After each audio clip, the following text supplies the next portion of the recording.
దేశంలో నరేంద్ర మోడీ మూడవసారి ప్రధానమంత్రిగా ప్రమాణ స్వీకారం చేసిన అనంతరము తన మంత్రివర్గాన్ని విస్తరించారు. ఈ మంత్రివర్గ విస్తరణలో కొత్త వారితో పాటు గతంలో పనిచేసినటువంటి మంత్రులను, సీఎంగా పనిచేసిన అభ్యర్థులను కూడా మంత్రివర్గంలో చోటు కల్పించారు.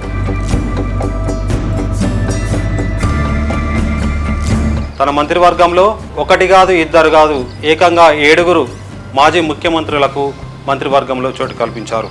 వారిలో గుజరాత్గా సీఎంగా పనిచేసినటువంటి ప్రస్తుత ప్రధాని నరేంద్ర మోడీ అయితే, మధ్యప్రదేశ్ సీఎంగా పనిచేసినటువంటి శివరాజ్ సింగ్ చౌహాన్, ఉత్తరప్రదేశ్ సీఎంగా పనిచేసినటువంటి రాజ్నాథ్ సింగ్, హర్యానా సీఎంగా పనిచేసినటువంటి మనోహర్ లాల్ ఖట్టర్, అస్సాం సీఎంగా పనిచేసినటువంటి సర్బానంద్ సోనోవాల్, బీహార్గా సీఎంగా పనిచేసినటువంటి జితిన్ రామ్ మాంజీ, కర్ణాటక సీఎంగా పనిచేసినటువంటి హెచ్డి కుమారస్వామికి మంత్రి పదవులు కల్పించారు.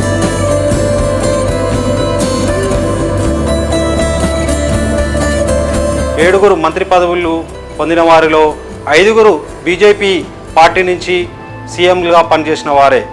ఒకరు కర్ణాటక సీఎంగా పనిచేసినటువంటి కుమారస్వామి, బీహార్ ముఖ్యమంత్రిగా పనిచేసినటువంటి జితిన్ రామ్ మాంజీ, వీరందరికీ చోటు లభించింది.